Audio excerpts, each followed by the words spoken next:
দেখুন কত সুন্দর চিংড়ি মাছ দিয়ে মিষ্টি কুমড়া রান্না করেছি। কালারটা কত সুন্দর আসছে, খুব মজাদার।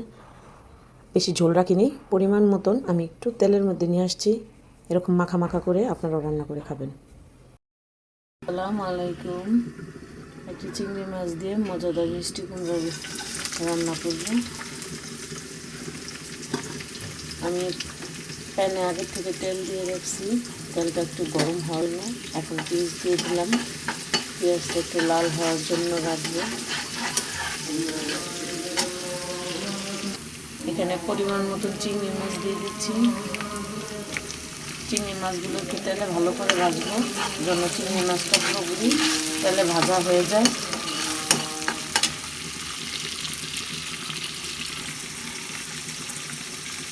সাথে কিছু পরিমাণে আদা রসুন বাটা দিব, যেন চিংড়ি মাছটা যখন ভাজবো আদা রসুন বাটাটা দিলে কাঁচা ভাবটা না করে, এর জন্য আদা রসুনটাও চিংড়ি মাছের সাথে ভেজে নেব।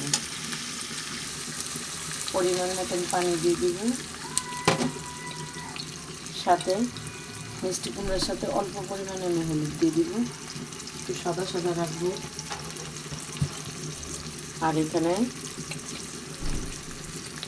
1 চামচ পুরো না মরিচের গুঁড়ো দিয়ে দিলাম।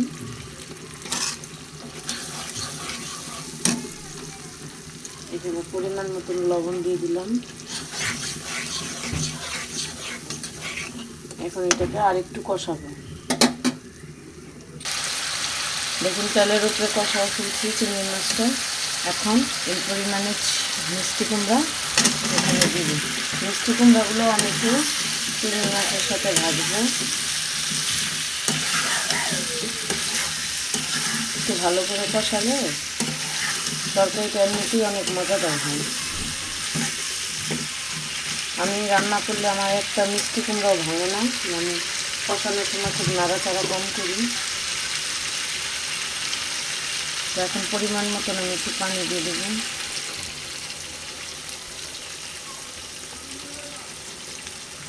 আর মিষ্টি কুমড়ার অল্প পানি দিব,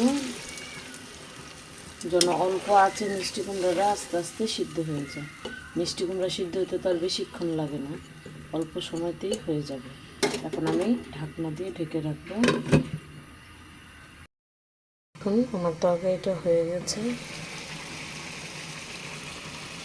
খুব সুন্দর মতন তরকারিটা আমি রান্না করলাম। এখন পরিমাণ মতন ধনিয়া পাতা দিয়ে দেব।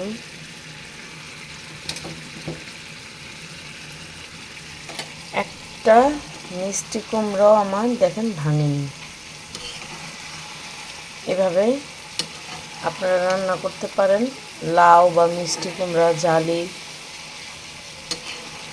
এই ধরনের জিনিসগুলো রান্না করলে দেখা যায় কি কম নাড়াচাড়া করলে এগুলো খুব ভালো থাকে, দেখতে সুন্দর লাগে, ভাঙে না। ভেঙে গেলে ওই সবজি আমার ভালো লাগে না।